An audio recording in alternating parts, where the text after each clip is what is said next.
Atos 9:31, diz assim a palavra: a igreja, na verdade, tinha paz por toda a Judéia, Galiléia e Samaria, edificando-se e caminhando no temor do Senhor e no conforto do Espírito Santo, crescia em número.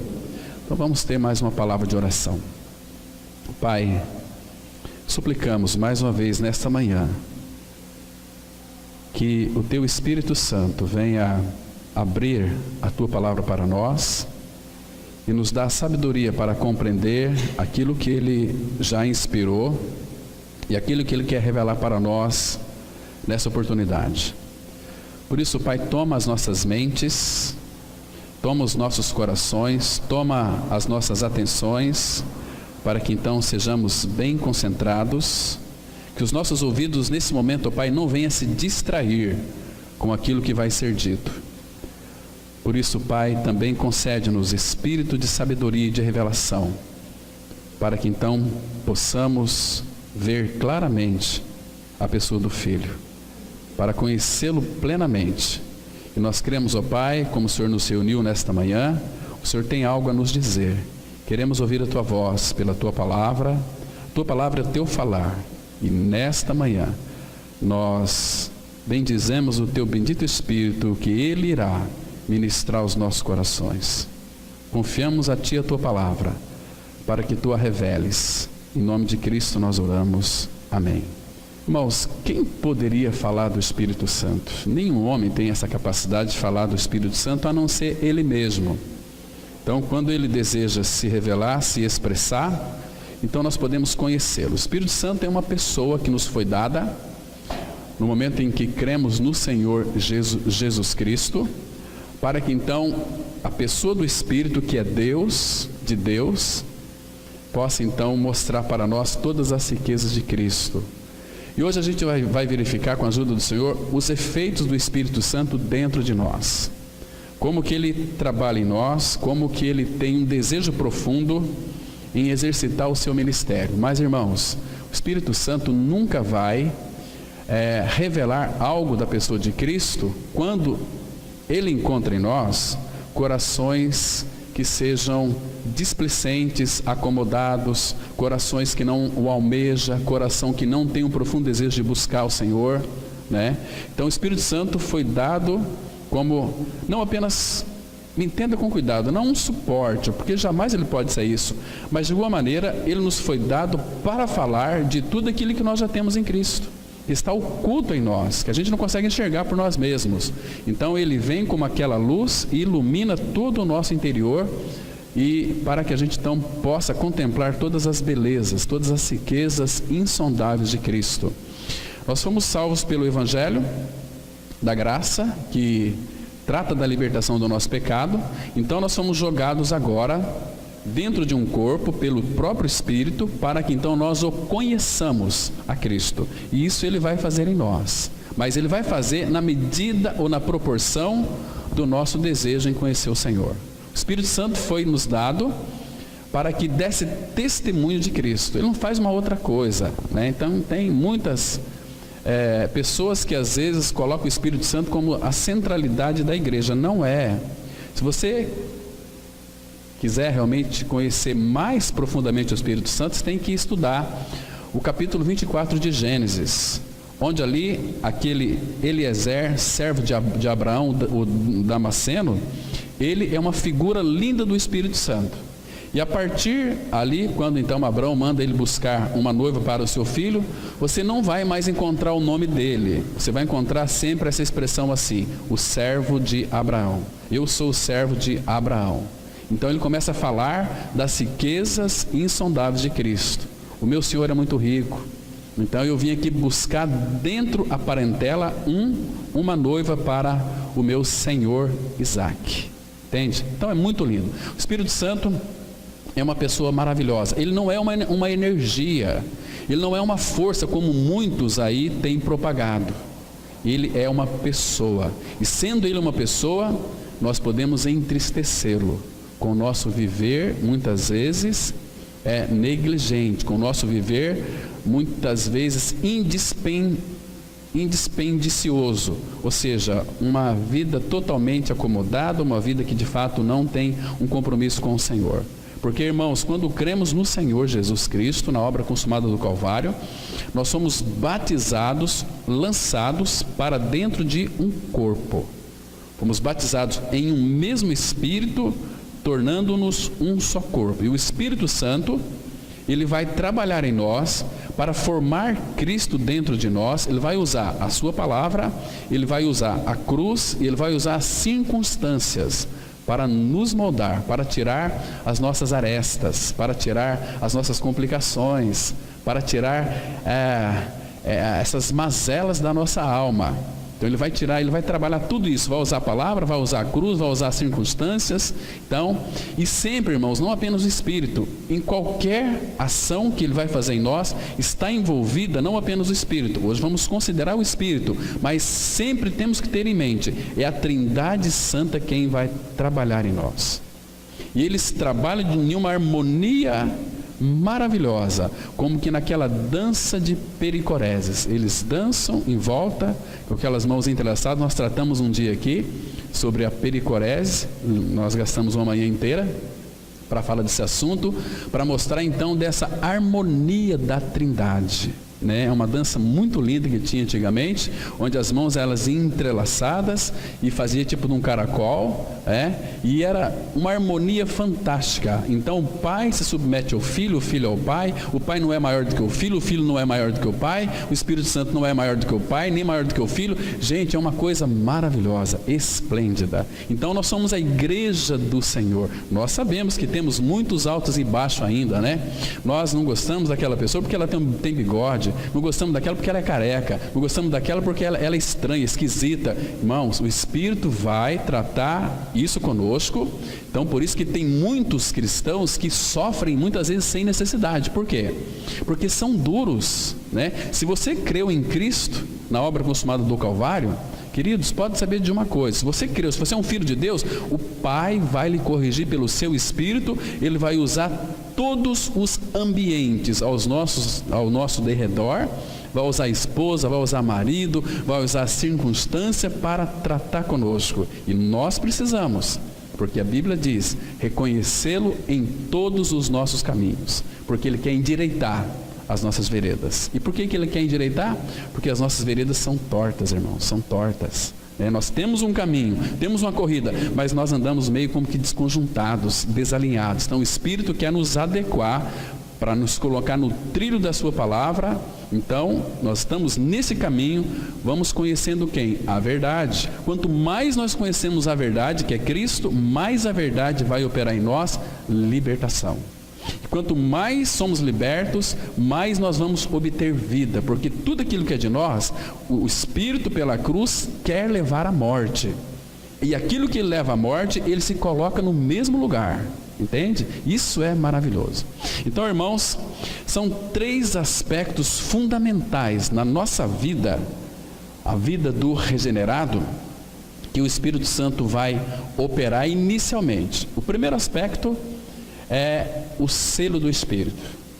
Nós vamos tratar em domingos posteriores sobre o selo, sobre o enchimento do Espírito e sobre também a unção do Espírito. Mas nunca se esqueça, se você é filho, você é uma pessoa que foi selada pelo Senhor.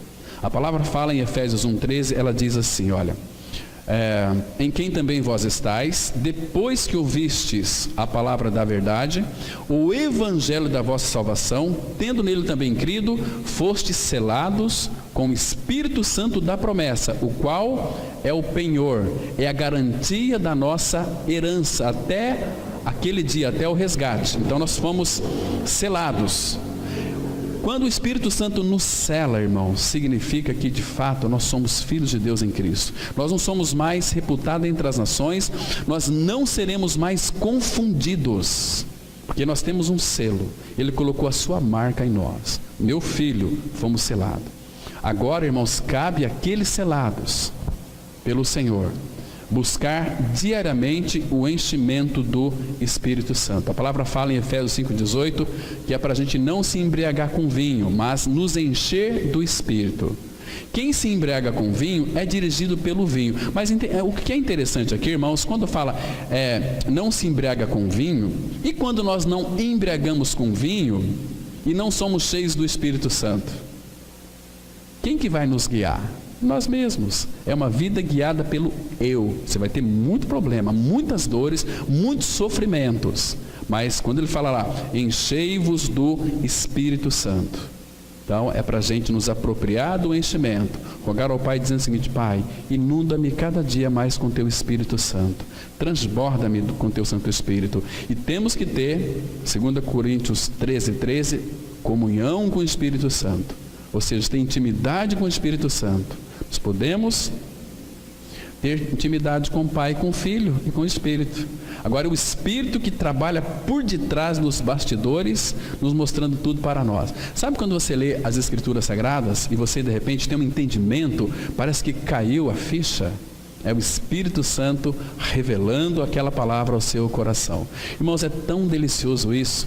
Eu acho que não existe coisa mais preciosa do mundo, delícias mais maravilhosas deste mundo, quando então o Espírito Santo revela a sua palavra ao nosso coração, nos dá entendimento e traz convicção para compreendermos a sua palavra. Então, queridos, eu quero aqui analisar, pelo menos citar 3 textos sobre o selo do Espírito, que isso aqui é fundamental, sobre o enchimento do Espírito e sobre a unção do Espírito, porque tem muitas pessoas que não sabem o que é uma pessoa ungida com o Espírito Santo. A unção é que a pessoa tem que recebe do Senhor aquela coisa e ela faz um reteté aí. Não é nada disso, muito pelo contrário. A unção tem a ver com função. Se você quer saber o que é uma pessoa ungida, você tem que ler os 4 evangelhos. E você vai verificar que Jesus, Cristo, ele era Deus de Deus e nunca deixou de ser Deus quando se fez carne. Mas ele abdicou de todos os seus atributos como Deus para viver uma vida de unção. O que é uma vida de unção? É uma vida, em primeiro lugar, de absoluta dependência do Pai. Nós vemos isso em todas as Escrituras, ele dizendo o seguinte: as obras que eu faço, não as faço de mim mesmo, mas o Pai que está em mim é quem faz as obras, usando Jesus como seu instrumento. Não sou eu que falo essas coisas, é o Pai que prescreve tudo aquilo que eu tenho que dizer. Então ele veio viver uma vida de dependência do Pai. Isso é uma pessoa ungida. E por que o Senhor foi ungido então, irmãos? Abra sua Bíblia lá em Isaías capítulo 61. Vocês vão perceber aqui, irmãos, que a unção, ela tem a ver com função, Deus não vai usar uma pessoa que, de fato, ela não é ungida, Porque se, irmãos, nós não temos a unção do Senhor sobre nós. O que é unção? É o Espírito Santo. No Antigo Testamento, ele era prefigurado como aquele óleo.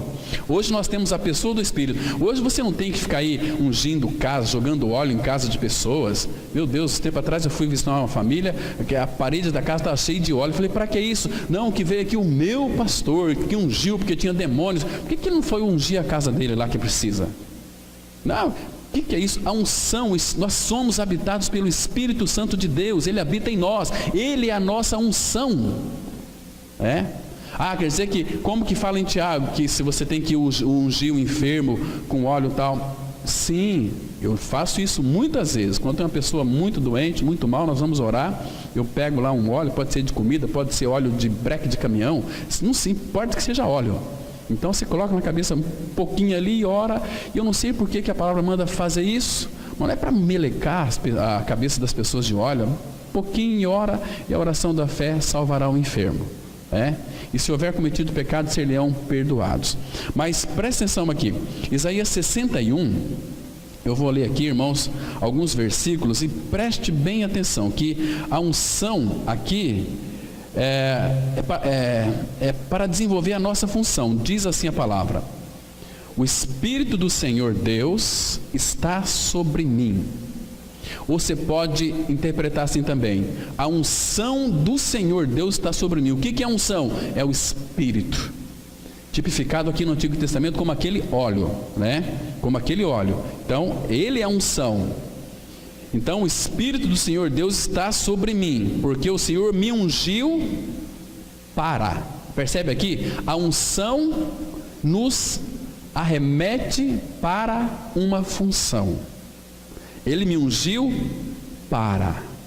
Aí está, em primeiro lugar, falando do nosso Senhor. Para pregar boas novas aos quebrantados, enviou-me a curar os quebrantados de coração, a proclamar libertação aos cativos, e a pôr em liberdade os algemados, e a pregoar o ano aceitável do Senhor, e o dia da vingança do nosso Deus, e a consolar todos os que choram, e a pôr os que em Sião estão de luto, uma coroa em vez de cinzas, óleo de alegria em vez de pranto, veste de louvor em vez de espírito angustiado, a fim de que se chamem carvalhos de justiça plantados pelo Senhor para a sua glória. Então, um detalhe, a unção tem tudo a ver com função. Para realizar alguma tarefa para o Senhor, nós podemos realizar. Por quê? Porque nós fomos ungidos. E primeiro de tudo começa em Cristo. Abra lá em Lucas, capítulo 4. Capítulo 4 de Lucas. Vamos ler aqui a partir do versículo 18. Então o Senhor Jesus chega ali naquela sinagoga, né? E diz assim. Vou ler o 17 também para a gente pegar todo o contexto aqui. A palavra fala assim.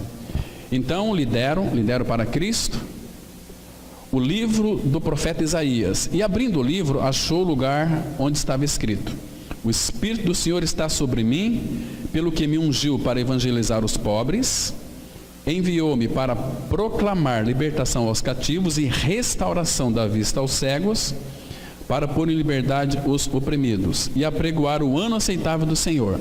Tendo fechado o livro, devolveu-o ao assistente e sentou-se, e todos na sinagoga tinham os olhos fitos nele. Então passou Jesus a dizer-lhes: hoje se cumpriu a escritura que acabais de ouvir. Percebe aqui então, toda a realidade foi colocada sobre Jesus. Irmãos, um detalhe aqui importante: sempre começa com o Filho. O Espírito ungiu o Filho para que ele exercitasse o seu ministério, a sua função. Irmãos, quando cremos no Senhor, todos nós fomos ungidos pelo Senhor. O Espírito habita em nós. Somos habitados pelo Deus Pai, pelo Deus Filho, pelo Deus Espírito Santo. 1 Coríntios 6,19, a palavra fala assim: por acaso ou porventura não sabeis que o vosso corpo é santuário do Espírito Santo, que habita em vós, e que vós não sois de vós mesmos? Então, Ele habita em nós. 1 Coríntios 3,16, o Pai habita em nós. A palavra fala que o Espírito de Deus habita em nós. E o Espírito do Filho glorificado também habita em nós. Porque nós somos filhos, enviou Deus ao nosso coração o Espírito do seu Filho que clama: Abba, Pai. Então nós clamamos porque o Filho clama em nós. As nossas orações, irmãos, são tão inconvenientes. É o Espírito Santo que pega firme conosco. Ele nos assiste em nossas fraquezas. Ele pega firme conosco, e as nossas orações muitas vezes é blá, blá, blá, blá. Mas o Espírito que ora por nós, Ele intercede por nós com gemidos inexprimíveis.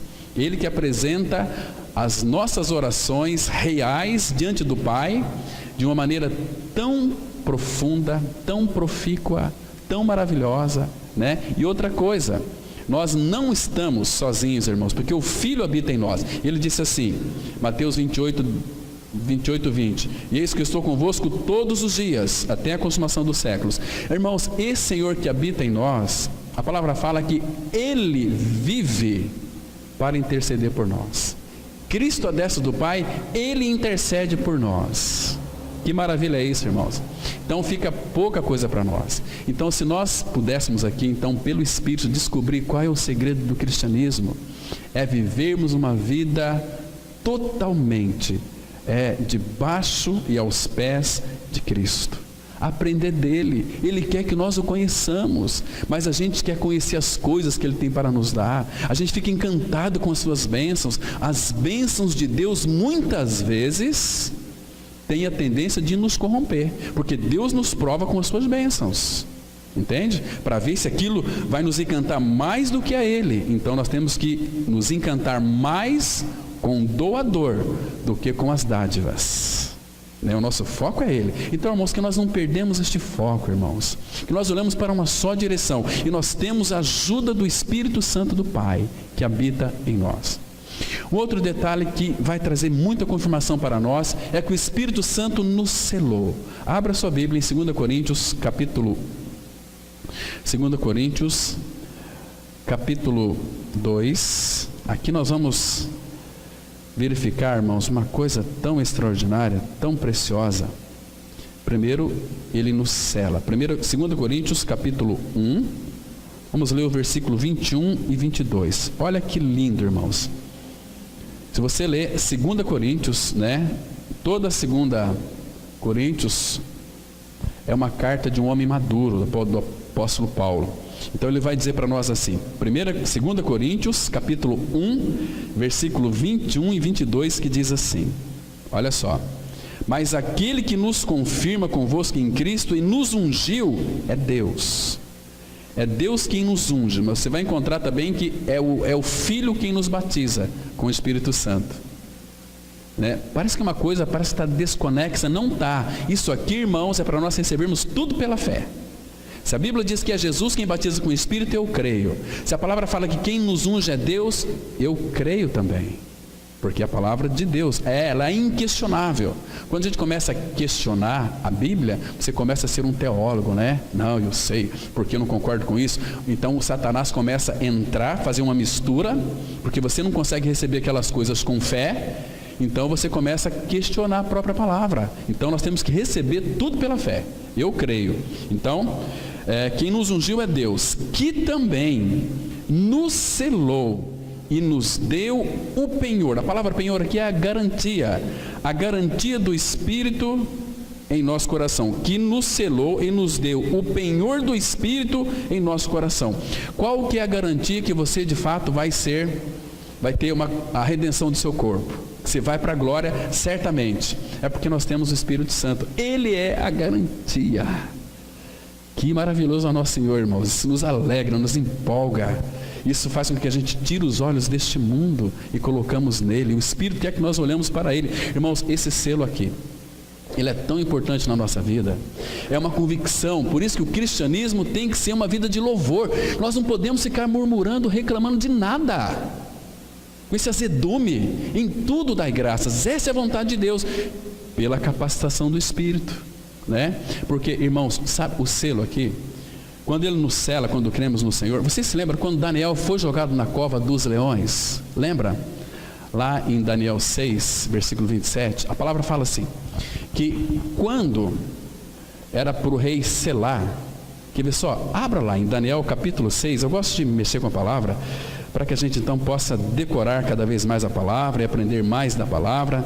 Daniel capítulo 6, então quando ele foi jogado lá dentro da cova dos leões, olha que interessante aqui, irmãos, Daniel 6, versículo 17, presta atenção, olha o que a Bíblia diz, e guarde isso no seu coração, e medita depois a respeito disso, né? Sobre a questão do selo, diz assim a palavra, olha, depois que Daniel, né, tinha sido jogado lá na cova dos leões, Daniel 6,17 diz assim, foi trazida uma pedra e posta sobre a boca da cova, selou ao rei com o seu próprio anel e com o dos seus grandes. Para quê? Para que nada se mudasse a respeito de Daniel.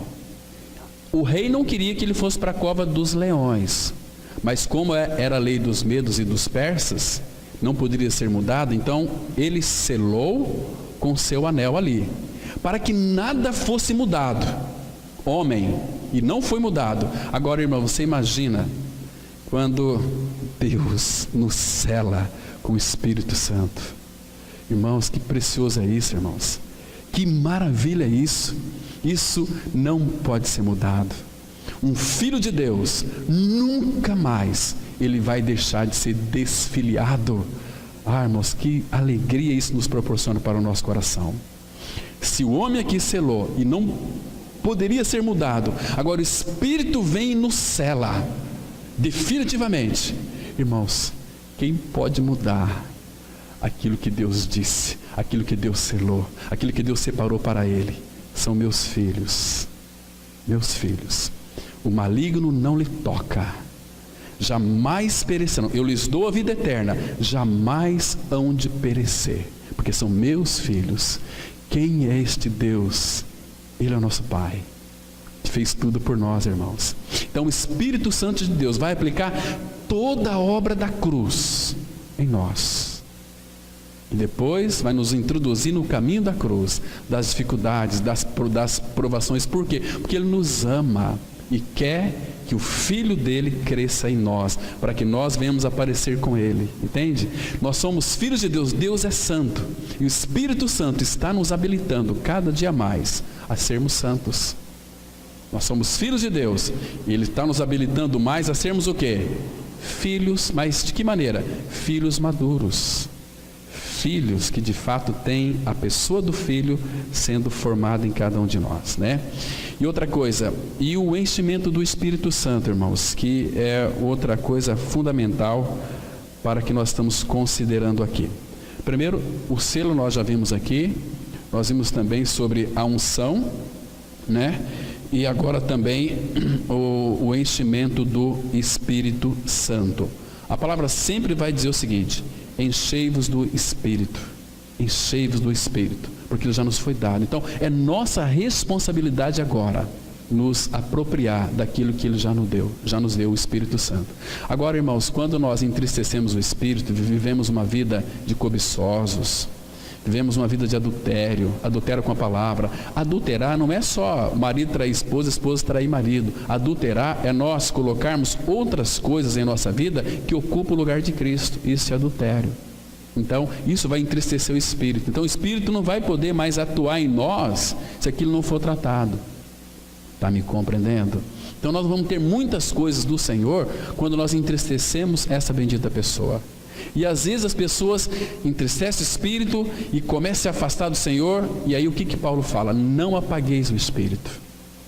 É terrível, irmãos, porque a gente vê aqui muitas pessoas que conhecem essa verdade, mas que estão aí vivendo uma vida totalmente para si mesmos. Cadê os irmãos? Cadê os irmãos da nossa comunidade? Onde é que eles estão? Fazendo outras coisas melhores do que o Senhor. Porque se amasse o Senhor, todos eles estariam aqui. Não estou criticando os irmãos, nem podemos criticar, mas podemos exortar os nossos irmãos. Irmãos, vamos viver uma vida de unidade, porque a unidade já foi feita. Então nós temos que nos esforçar para preservar a unidade do Espírito no vínculo da paz. Então o reunir é nossa responsabilidade. Ele já proviu tudo para nós. Quando nós não nos reunimos, não temos prazer na reunião, significa que nós somos profanos e impuros, como foi Esaú. Porque Esaú trocou as coisas espirituais, o seu direito de primogenitura, por um prato de lentilhas, por um prato de comida. E assim são muitos, né? Hoje eu não vou na igreja porque recebi uma visita em casa, vai fazer um churrasco, eu preciso de estar lá. Isso é profanar o Senhor, irmãos. Infelizmente, essa verdade dói, machuca, é dura, mas precisa ser dita. Irmãos, quando é que nós vamos priorizar o Senhor, irmãos? Quando é que nós vamos trocar a reunião da igreja por algo que seja assim tão banal? A palavra fala no Salmo 133:1: ó quão bom e quão suave é viverem unidos os irmãos. É como óleo precioso, óleo, Espírito Santo, sobre a cabeça de Arão, que desce para a sua barba e depois para as suas golas, vestes. Irmãos, sabe como é que o Novo Testamento interpreta isto? Atos 2, 32, 33, a palavra fala assim, que Deus exaltou a Cristo, né? Exaltou a Cristo. Vamos lá para esse texto. Esse é Atos capítulo 2, versículo 32 e 33. É a interpretação do Salmo 133, irmãos. Tão linda, é uma figura tão linda daquilo que ele fez pela a igreja. Atos 2, 32 e 33, esses dois versículos é a interpretação do Salmo 133, que diz assim a palavra, ó, a este Jesus, Deus ressuscitou, que todos nós somos testemunhas. Olha o 33 agora, exaltado pois à destra de Deus, tendo recebido do Pai a promessa do Espírito Santo, derramou isto que vedes e ouvis. Então, como é que começa o Salmo 133? Quão suave e quão agradável é viver os unidos os irmãos. É como o óleo precioso. Então, Jesus, quando ele acendeu, ele recebeu o óleo, ele é o cabeça, mas o óleo não ficou para ele mesmo, ele derramou sobre nós. E esse óleo é o bendito Espírito Santo de Deus, que está em nós, que habita em nós, que vem falar das riquezas insondáveis da pessoa e da obra do Espírito Santo em nós através de Cristo. Ou seja, o Espírito vai aplicar tudo aquilo que Cristo é e fez em cada um de nós. Irmãos, então, agora cheios do Espírito Santo, para a gente entrar aqui no nosso estudo, só estou fazendo uma introdução bem breve para a gente adentrar. Abre em Lucas capítulo 4, verso 1. Claro que o Espírito, o enchimento do Espírito começa com a pessoa de Cristo, né? Nunca em nós, começa sempre com o Senhor. Tudo é para Ele, por meio dEle, são todas as coisas. Então Jesus, quando de fato ele começou o seu ministério, a primeira coisa que ele foi tentado pelo diabo. Mas quem foi que levou Jesus para o deserto? Lembre-se que o que é uma pessoa ungida? É uma pessoa que vive na absoluta dependência do Espírito Santo. Jesus era Deus, mas Jesus era um homem também. Então, ele poderia fazer muitas coisas? Poderia, mas ele se submeteu ao Espírito. Ele se tornou cheio do Espírito, então o Espírito poderia fazer muitas coisas através de Cristo. Diz assim a palavra, Lucas 4:1. Olha o que a palavra fala. Jesus, cheio do Espírito Santo, voltou do Jordão e foi guiado pelo mesmo Espírito no deserto. Está vendo aqui? E quando Jesus veio do deserto, quem que trouxe ele? O Espírito Santo o trouxe. Então, começou aqui com o Filho, com o Senhor Jesus, a unção. Ele, ungido pelo Senhor, ele era totalmente guiado e dirigido pelo Senhor. Romanos 8 vai dizer o seguinte, que aqueles que são guiados pelo Espírito do Senhor são filhos de Deus. Agora uma pergunta aqui, quem que nos guia? É nós mesmos, irmãos? Ou é o Espírito Santo? Irmãos, na maioria das vezes, é nós que nos autoguiamos. Por isso que nós temos tantos problemas, irmãos. Nós somos tão insensíveis, nosso coração é duro, não consegue ouvir a voz do Espírito. E Ele tem falado. Então começou com Jesus, claro que vai com seus filhos também. Tem um texto aqui em Atos capítulo 9, versículo 17, de Saulo de Tarso, que coisa mais linda nós temos aqui, irmãos. Quando então Ananias foi lá visitar Saulo e orar com ele, e ele falou uma coisa muito interessante para Saulo, que diz assim, Atos 9, versículo 17, olha que a palavra fala. Então Ananias foi e entrando na casa, impôs sobre ele, sobre Saulo, as mãos, dizendo, Saulo, irmão, o Senhor me enviou a saber, o próprio Jesus que te apareceu no caminho por onde vinhas, para que recuperes a vista e fiques cheio do Espírito Santo. Está vendo? Você continuar a leitura, você vai perceber que quando Paulo então começou a ser cheio do Espírito, o que o Espírito tirou dos olhos dele? Todas as escamas dos olhos. Essa é a função do Espírito, irmãos, nos dá entendimento para compreendermos aquilo que Ele já inspirou na sua palavra. O Espírito Santo é uma pessoa muito dócil, é um cavaleiro maravilhoso. E aí, abra aí em Atos capítulo 4, a partir do versículo 8, naquele lindo sermão de Pedro, Atos 4, vamos ler a partir do versículo 8. Olha como é que começa aqui esse texto, irmãos. Porque eles buscavam o enchimento do Espírito, que é necessário. Diz assim a palavra.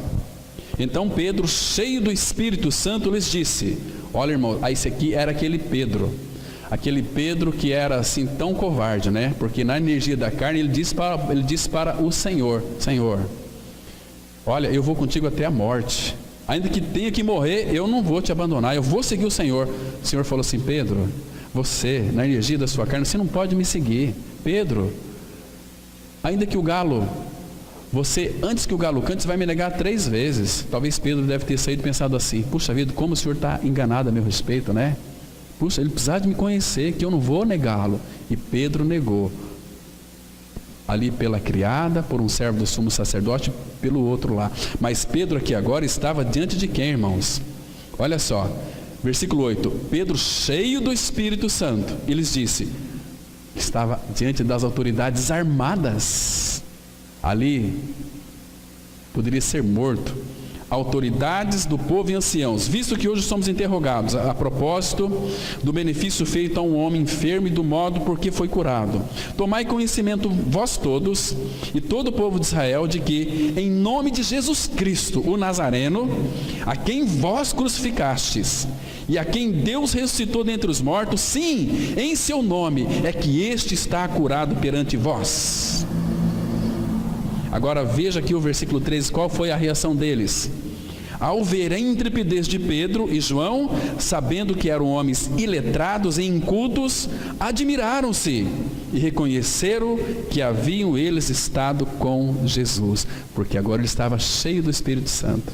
Irmãos, quem é cheio do Espírito não teme nada e nem ninguém. Nada e nem ninguém. É por isso que eu falei aqui, pode me chamar para pregar até no inferno.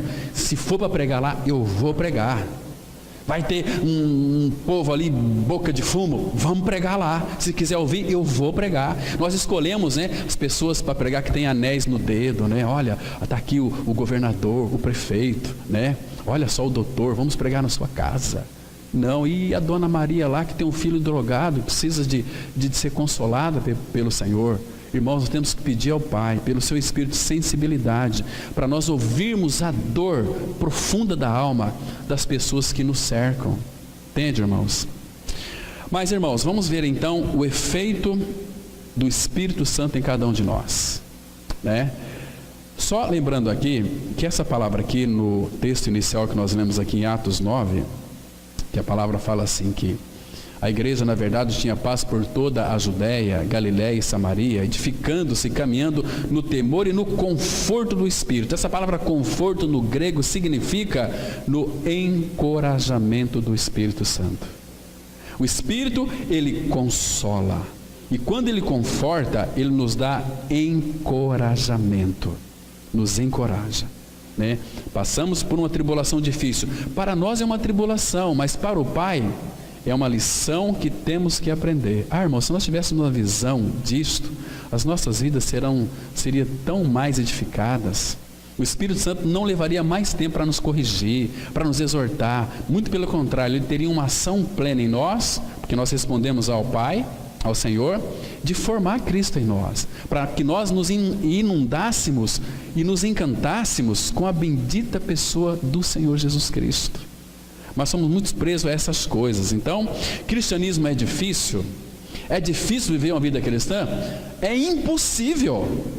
Quem que vive vida cristã então? Se você ler o Sermão do Monte, capítulo 5, 6 e 7 de Mateus, você vai ficar louco, Mas fala, Senhor, pelo teu Espírito, eu não tenho capacidade, e nós não temos mesmo, mas o Espírito Santo que habita em nós é o habilitador, é aquele que vai nos habilitar a viver uma vida de Cristo.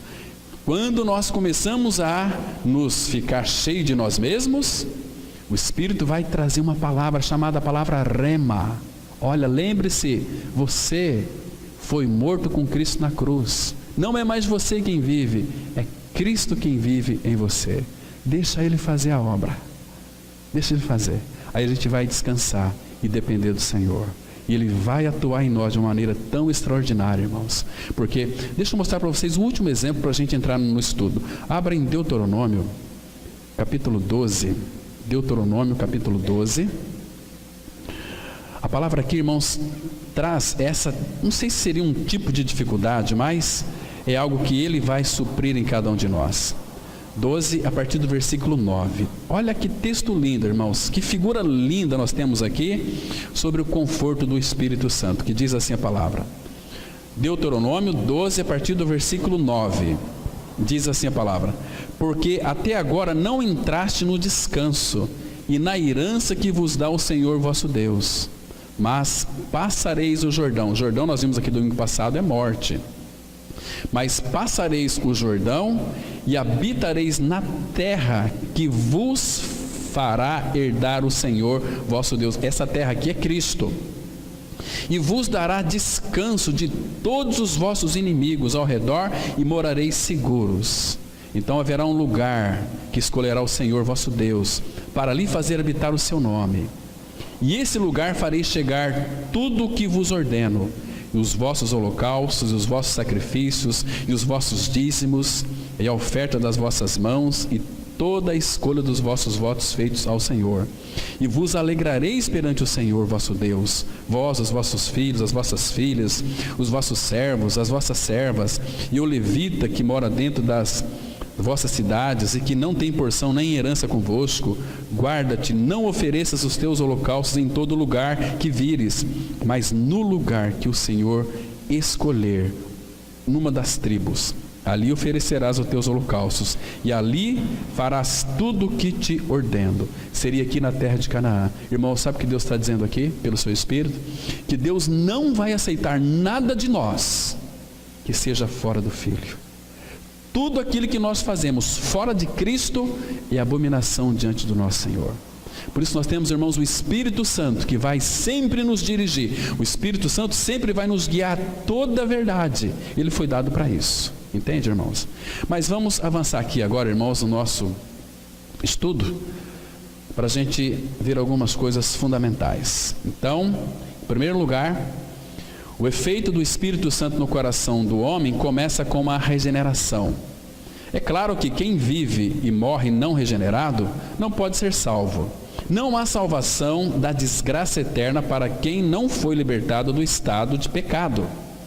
E só há uma libertação de pecado: o nosso homem velho crucificado com Cristo, morto, aí tem libertação. Caso contrário, você continua sendo um pecador, achando que é um filho de Deus. Está iludido, né? Então, se pudéssemos ser salvos sem a regeneração, sem a troca da natureza, não haveria, portanto, a necessidade de que todas as coisas fossem criadas novamente por Jesus Cristo. Se os homens podem ser salvos estando ainda na condição maligna que nos trouxe a queda de Adão, então Cristo morreu em vão. Por isso Jesus disse em João 3:3b o seguinte: em verdade te digo, se alguém não nascer de novo, não pode ver o reino de Deus. Você prestou atenção aqui? Foi Jesus quem disse: se alguém não nascer de novo, não pode ver o reino de Deus. Não pode. E tem gente que acha que pode, por ser membro de igreja, por ler Bíblia, por orar bastante, por ser um diácono, por cantar no louvor, até às vezes para pregar a palavra. Se não nascer de novo, você pode ser tudo isso, mas você não vai ver o reino de Deus. Irmãos, agora, novo nascimento é troca de natureza, é o Senhor Jesus, é o Espírito Santo aplicando toda a obra da cruz em nós. Jesus morreu, mas nos crucificou junto com Ele, fomos sepultados e ressurretos junto com Ele. Isso é regeneração pela palavra, porque Tiago 1,18, a palavra fala assim: pois segundo o seu querer, o querer dele, não nosso, Ele nos gerou pela palavra da verdade, para que nós fôssemos como que primícias das suas criaturas. Então, a regeneração não é como eu penso. Se não for conforme a palavra, irmão, nós estamos iludidos. Se você creu fora da palavra, você está totalmente espiritualmente morto, porque a palavra é quem vai nos vivificar. 1 Pedro 1,23 fala assim: porque fostes regenerados, não de semente corruptível, mas da incorruptível, mediante a palavra de Deus, a qual vive e permanece para sempre. Então, é pela palavra. O Espírito não vai trabalhar fora da palavra, ele vai trabalhar sempre com a palavra. E graças ao Senhor, porque, irmãos, o mesmo Espírito que nos faz ver o reino, aqui no versículo 5 de João 3,5, vai dizer o seguinte: quem não nascer da água e do Espírito não pode entrar no reino. Água é palavra, da água e do Espírito, ou seja, o Espírito vai nos guiar pela palavra. Aquilo que Cristo fez está registrado na palavra. Então ele vai pegar a obra da cruz e vai tornar realidade em nós. Aí nós podemos confessar pelo Espírito Santo: eu estou crucificado com Cristo, E vivo não mais eu, mas Cristo vive em mim. Aí há regeneração. Aí não tem confusão, irmãos. Aí tem selo, aí vai ter enchimento, e aí tem a unção de Deus. Estão me compreendendo, irmãos? Vamos avançar. Quem é o Espírito Santo? Ele é uma pessoa, a terceira pessoa da Trindade Santa. Qual é o efeito da sua presença em nosso coração? Uma vez que fomos regenerados, o Espírito Santo passa a ser o nosso consolador. Ele dá consolo e encorajamento. Essa é a primeira consequência da sua obra. Ele consola e encoraja.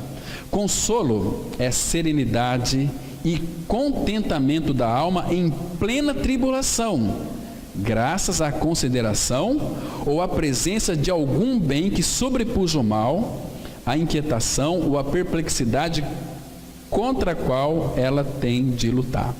E nós sabemos, irmãos, que o que sobrepuja o mal em nós, não tem ninguém bom. Todos nós somos umas pestes. Nós nascemos natureza. A pior desgraça que tem no mundo é o homem em pecado. Pecado é muito nojento. Pecado é fedorento. Pecado, gente, como é que é? Deixa as pessoas mascaradas, religiosas. Mas, irmãos, Ele que habita em nós, que é o bom só tem um, que é o Pai. Ele habita em nós pelo seu Espírito. Então, Ele vai sobrepujar e vai nos consolar acima de tudo e acima de todos, de uma forma tão especial, né?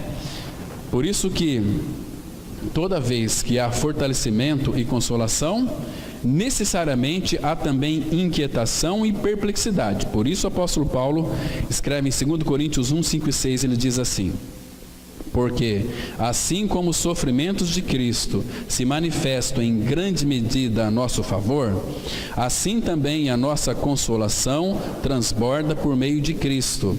Mas se somos atribulados, é para o vosso conforto e salvação. Se somos confortados, é também para o vosso conforto, o qual se torna eficaz, suportando vós com paciência os mesmos sofrimentos que nós também padecemos. Está vendo aqui? Então, após a nossa regeneração, após o novo nascimento, Deus nos coloca em sua sala de aula. E qual que é essa sala de aula, irmãos? Porque Ele quer e Ele deseja nos ensinar algo, mas de uma maneira prática. A palavra de Deus, ela diz assim, 2 Coríntios 4, versículo 7, que fala assim: temos, porém, este tesouro em vasos de barro. Aleluia, temos tesouro que é Cristo. Mas aí, irmãos, a partir do versículo 8, ele começa dizendo o seguinte: em tudo somos atribulados. Aí começa perplexo, mas não desanimados. Aí começa a descrever uma série de tribulações. Essa é a escola de Cristo, porque Ele quer nos moldar. Ou seja, o Espírito Santo vai fazer com que Ele corta a nossa terra almática para introduzir mais de Cristo, semeando mais de Cristo. Essa é a função dele, né? E outra coisa, Ele, em meio a tudo isso, Ele vem e nos consola e também nos encoraja. Isso é maravilhoso. Então, em toda tribulação, em todo sofrimento, vamos sofrer, mas lembre-se, é para nós aprendermos lições. Mas nós vamos ter da parte do Pai consolo e vamos ter encorajamento. Isso que Ele faz com cada um de nós. Vamos avançar mais aqui, irmãos. Os efeitos do Espírito Santo são a única fonte de nosso consolo e encorajamento. Não há consolo exceto dele. E não há sofrimento para o qual não tenhamos a sua consolação. Seja o que for que aconteça com o Filho de Deus, sejam quais forem os males experimentados, tão logo haja também alguma consolação do Espírito Santo. A consolação do cristão transbordará. Quando somos habitados pelo Espírito Santo, é impossível que não passemos vitoriosamente pelos problemas. Que espécie de encorajamento e consolo o nosso bendito Consolador provê? É um consolo duradouro. É um consolo, essa palavra aqui, duradouro, é que na hora de colocar, eu iria colocar eterno, mas depois eu ia trocar e depois esqueci, quando fui ver o boletim já estava pronto. né? Mas depois ia mudar, mas ficou duradouro. Duradouro também aqui é eterno. O apóstolo Paulo se refere a isso em 2 Tessalonicenses, capítulo 2, versículo 16 e 17, da seguinte maneira: ora, nosso Senhor Jesus Cristo mesmo e Deus, o nosso Pai, que nos amou e nos deu eterna consolação e boa esperança, pela graça, console o vosso coração e vos confirme em toda boa obra e boa palavra. Meus irmãos, olha, presta atenção aqui, vamos aqui analisar algumas palavrinhas aqui. Olha, que nos amou. Quem nos amou aqui? Deus amou o mundo de tal maneira. Então, quem nos amou foi o Pai. E nos deu. Deus amou o mundo de tal maneira que nos deu. O que o Pai nos deu? O Filho. O que o Filho é para nós? Ele é não apenas o nosso Salvador, irmãos. Ele é a nossa eterna consolação. Ele é aquele que nos consola. Mas a Bíblia fala que é o Espírito quem nos consola. Mas aqui a palavra fala que é o Filho quem está nos consolando implicitamente e de uma forma eterna. Até aquele dia na glória, imagina só. Eu sei que talvez você vai chorar muito, mas Ele vai enxugar dos nossos olhos toda lágrima. Oh, bendito Senhor. E vai nos colocar naquela grande mesa. E Ele mesmo vai nos servir. Irmãos, você acha que nós merecíamos isso, irmãos? Claro que não. Mas isso é o amor dele, este Deus que se fez carne pelo Espírito Santo e nos libertou plenamente do pecado, para a gente viver uma vida totalmente derramada aos seus pés, uma vida que o celebre e uma vida de alegria, né? Pela graça console o vosso coração e vos confirme em toda boa obra. Porque quando fala aqui boa esperança, isso significa que Jesus também é a nossa esperança viva. Cristo é em vós, a esperança da glória. Então, se isso aqui, irmãos, não consolar o nosso coração, o que mais vai nos consolar, irmãos? O que mais você espera que lhe console? Mais absolutamente nada. Então, abra lá em Isaías 12, versículos 1 e 2. Isaías 12, verso 1 e 2. Esses textos aqui precisam ser lidos, nós precisamos de escrever eles nos nossos cadernos para não esquecer mais deles. A palavra ela diz assim, olha só, Isaías 12, versículo 1 e 2. Orarás naquele dia: graças te dou, ó Senhor, porque ainda que te iraste contra mim, a tua ira se retirou e tu me consolas. Eis que Deus é a minha salvação, confiarei e não temerei, porque o Senhor Deus é a minha força, ou seja, o meu encorajamento, aquele que me sustenta e o meu cântico. Ele se tornou a minha salvação. Vós com alegria tirareis água das fontes da salvação. Nós temos que buscar a palavra nele, porque ele é a própria palavra. Está me compreendendo aqui? Isso é tão maravilhoso, irmãos. Vamos avançar. Consolo eterno ou encorajamento eterno jamais desaparecerá dos filhos de Deus em Cristo Jesus. Você e eu sempre vamos ter eterna consolação. Começa quando você crê no Senhor, você foi selado, está sendo cheio pelo Espírito e Ele está te ungindo, né? Essa consolação estará sempre em nós. Você nunca vai ser um filho desamparado pelo Senhor, e Ele está contigo todos os dias, e nos consolando e nos encorajando, né? Obtemos essa bênção do Espírito Santo: amor eterno, redenção eterna e herança eterna. Tudo isso aqui é de Cristo, mas é o Espírito quem traz para nós de Cristo. Estão me compreendendo? Nós temos no Espírito Santo um encorajamento forte. Vamos ler aqui Hebreus 6,18, que diz assim: para que, mediante duas coisas imutáveis, nas quais é impossível que Deus minta, forte alento tenhamos nós que já corremos para o refúgio, a fim de lançar mão da esperança proposta. Irmãos, vocês observam que cada vez que nós nos reunimos, a palavra de Deus se torna cada vez mais pura para nós.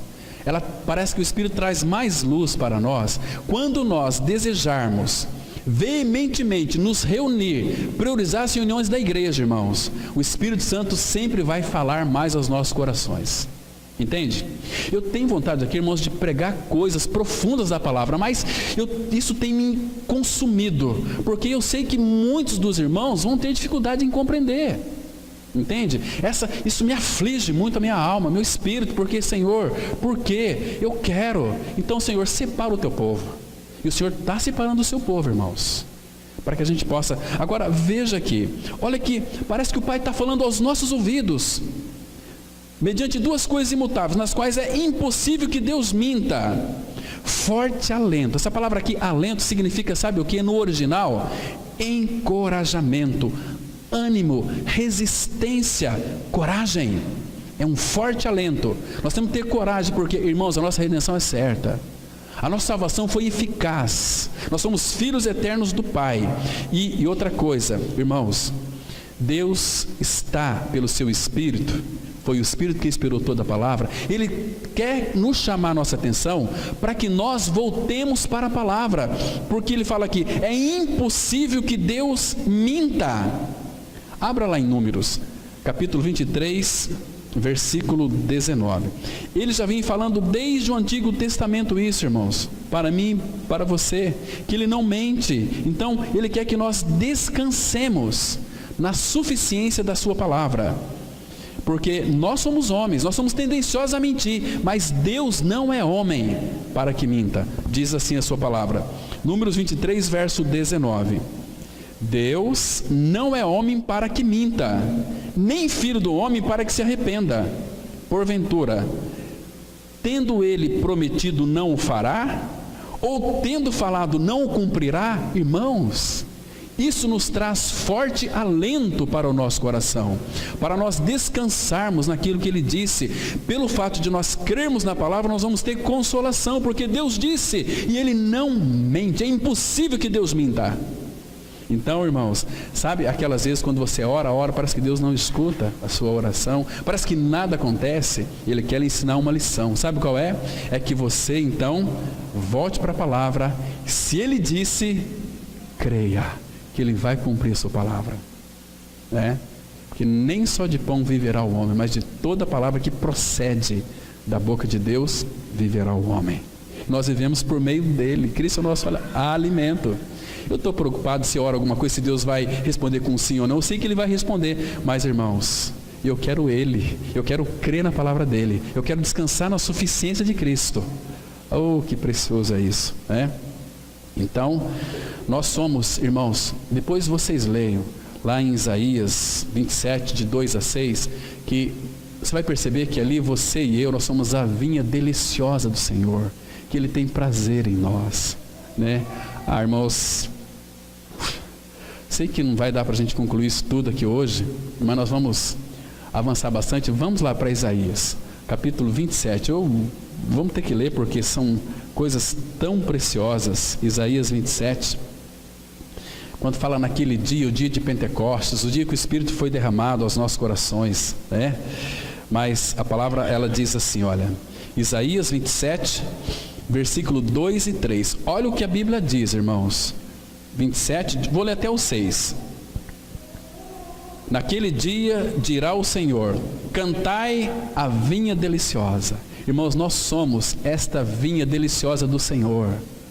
Ele tem prazer no seu povo, Ele se delicia em nós. Diz o versículo 3, eu, o Senhor, a vigio. Ai, que palavra doce. Irmãos, isso deve trazer consolo para o nosso coração, encorajamento para nós avançarmos. Eu, o Senhor, a vigio, e a cada momento, arregarei. Irmãos, olha que coisa mais linda. Que amável e gracioso é o nosso Senhor, irmãos. Que cuidado que Ele tem com a sua noiva, com a sua igreja. Eu a vigio e arregarei, para que ninguém lhe faça dano, nem Satanás, nem diabo, nem as doutrinas deste mundo, nem seja lá o que for, para que ninguém lhe faça dano, de noite e de dia. Irmãos, eu cuidarei dela. Ele cuida de nós de noite e de dia. Enquanto você dorme, Ele está cuidando, Ele está te alimentando. Ah, irmãos, Continua aqui: não há indignação em mim. Nossa, cuidado, se você errar, Deus vai te... Deus, ele fica indignado sim, irmãos, mas para com a sua vinha não. Quem me dera espinheiros e abrolhos diante de mim, em guerra eu iria contra eles e juntamente os queimaria. Ou que homens se apoderem da minha força e façam paz comigo. Sim, que façam paz comigo. Você está vendo aqui o apelo do nosso Senhor, irmãos? Ele não pode forçar, mas Ele está clamando: por que vocês vão perecer? Se Ele está oferecendo para nós aqui, irmãos, tanta doçura. Ele fala aqui no versículo 6: dias virão em que Jacó lançará raízes, florescerá e brotará Israel, e encherão de fruto o mundo. Irmãos, nós somos tão negligentes, irmãos. Nós não conseguimos resolver nem as coisas mínimas nossas, né? Quanto mais pregar, quanto mais... Irmãos, quantas pessoas, através do seu ministério, conheceu o Senhor? Este ano, quantas pessoas você já levou este evangelho para essas pessoas? Temos que pensar nisso, irmãos. Mas vamos avançar um pouquinho mais aqui. Então, este forte alento aqui é um ânimo, é uma resistência que Ele nos dá para nós, é uma coragem. A paz é outra consequência da obra do Espírito Santo. A base desta paz é a convicção de que somos aceitos por Deus em Cristo Jesus, e envolvida nisso está a libertação da ira, da maldição e da condenação eterna, pois tudo isso tendo um efeito encantador na alma e na consciência. Esse é, como em outros casos, um efeito produzido pelo Espírito Santo. Tudo que temos vem dele e por meio dele. Paz é fruto do Espírito. Vamos ler Gálatas 5, versículo 22, que diz assim a palavra: mas o fruto do Espírito é amor, alegria, paz, longanimidade, benignidade, fidelidade, bondade e fidelidade. Então, a paz também, ela é, irmãos, fruto do Espírito. Ele que... Claro que nós sabemos, segundo Efésios 2,14, que Cristo é a nossa paz. Então, por que a paz é fruto do Espírito? Porque, irmãos, tudo aquilo que é Cristo, o Espírito vai trazer de Cristo e vai aplicar a nós. Entende? Isso é tão maravilhoso. E lá em Isaías, capítulo 9, versículo 7, fala que a nossa paz é uma paz sem fim. Por quê? Porque Cristo, Ele é ilimitado, não tem fim. É uma paz que ninguém pode tirar de nós, nem circunstância, nem morte, nem vida, nem espada, nada pode tirar a nossa paz, porque a nossa paz é uma pessoa. Não é que eu tenho que fazer coisas boas para ter paz, não. Cristo habitando em mim, Ele é a minha verdadeira paz. A alegria é mais uma consequência da obra do Espírito Santo em nosso coração. O Espírito é chamado de óleo de alegria. Quando Ele derrama o amor de Deus em nosso coração e o enche grandemente, de maneira direta, assim quando fez com João Batista saltar de alegria no ventre de sua mãe, quando vinha chegando a mãe de Jesus, então a alma se desperta para considerar o amor de Deus, de que a alegria começa a fluir. Ainda que uma pessoa ouça e receba a palavra do Senhor em meio a muita tribulação, o Espírito Santo vem, a inunda de alegria. Está escrito em 1 Tessalonicenses 1,6: com efeito, vos tornastes imitadores nossos e do Senhor, tendo recebido a palavra, posto que em meio de muita tribulação, com a alegria do Espírito Santo. Vai ter tribulação? Sim, mas também vai ter alegria. Irmãos, normalmente, nós temos uma tendência de pensar o seguinte, que a pessoa só vai ouvir a palavra quando ela está em dificuldade. Então, ela foi salva, não foi pelo amor, foi pela dor. Não foi pela dor, foi pelo amor. Nunca pela dor, porque a pessoa começa a resistir, então ela vai ter muitas dores, mas é na dor dela que o amor de Deus atua, porque ela vai querer algo de alguma maneira, né? Então, Ele vai falar daquilo que de fato nos causa dor, nos mostrar. Para que sofrer com isso? Até ele disse lá em Isaías 1, verso 18: até quando vocês vão ficar sofrendo? Olha para a obra consumada do Calvário, Isaías 1, 18. né? Ele nos chama para a gente discutir com Ele ainda. Irmãos, agora lembre-se de uma coisa, se você ler depois o Salmo 45, que fala da nossa entrada na glória, irmãos, nós somos aquela rainha, nós somos a igreja do Senhor, que um dia vai entrar na glória, porque Jesus já fez o caminho primeiro, Jesus já entrou na glória. Lembra do Salmo 24?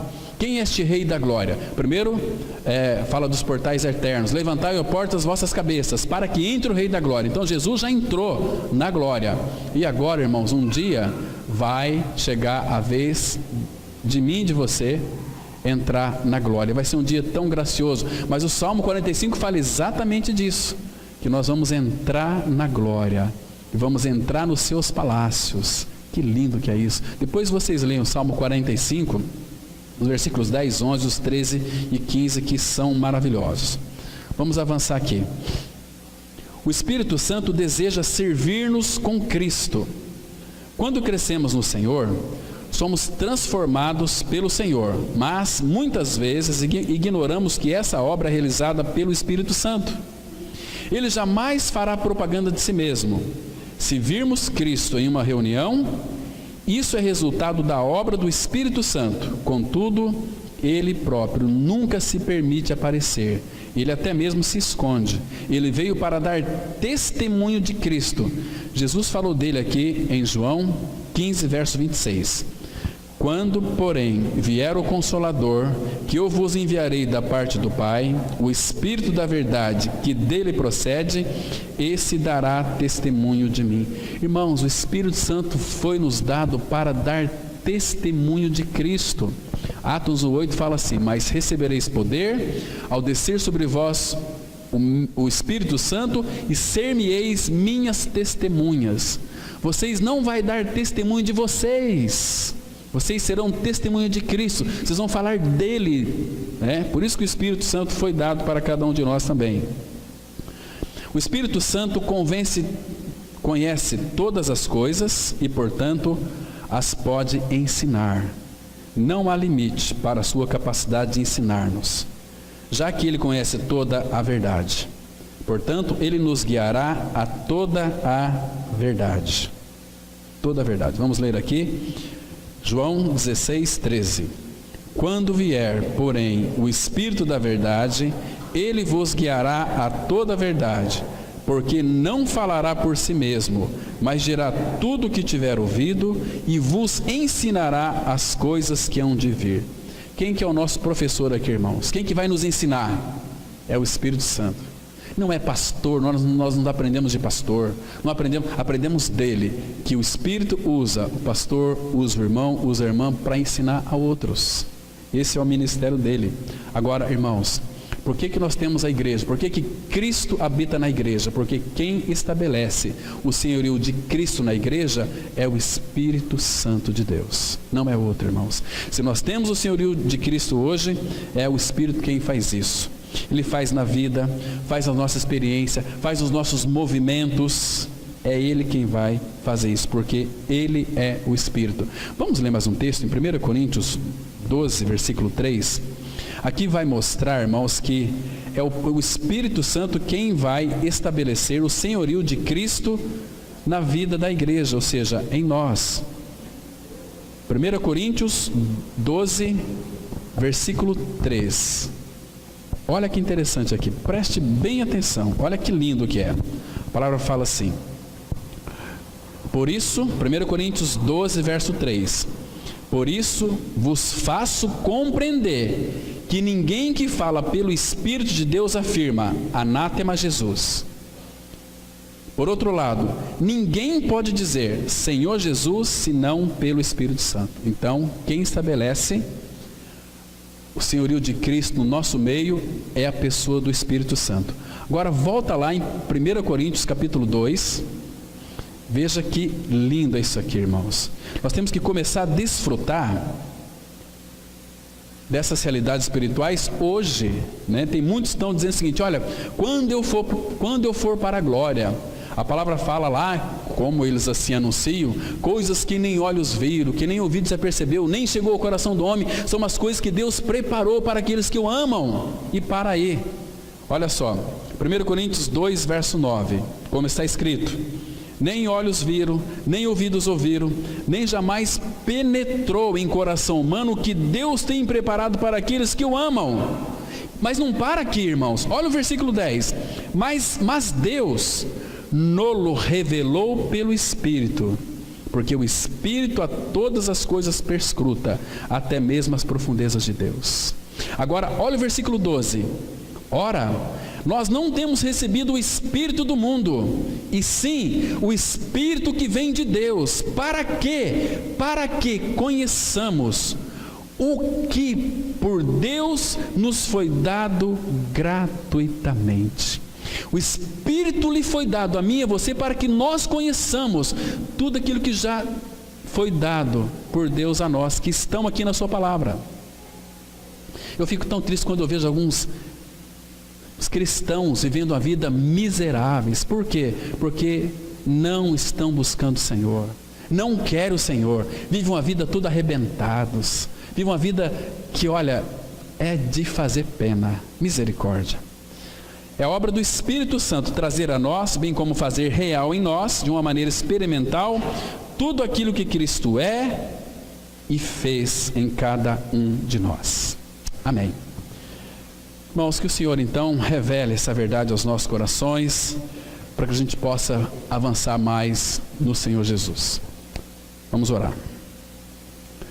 Maravilhoso Pai, que privilégio podermos nos reunir debaixo do nome de Teu amado Filho, o nosso Senhor Jesus. Obrigado, Pai, porque o Senhor tem aberto a Tua palavra para nós. O Senhor tem se revelado a nós. Continue, Pai, a falar conosco. Continue nos dando sabedoria para que compreendamos a Tua palavra. Pai, e que cada dia mais possamos ter este profundo anelo pelo nosso Senhor gracioso. Sabemos que Teu Espírito está aí, pronto para revelar todas as riquezas insondáveis de Cristo. Nós queremos conhecê-las, Pai. Se revela a nós, fala conosco. Em nome de Jesus nós oramos. Amém.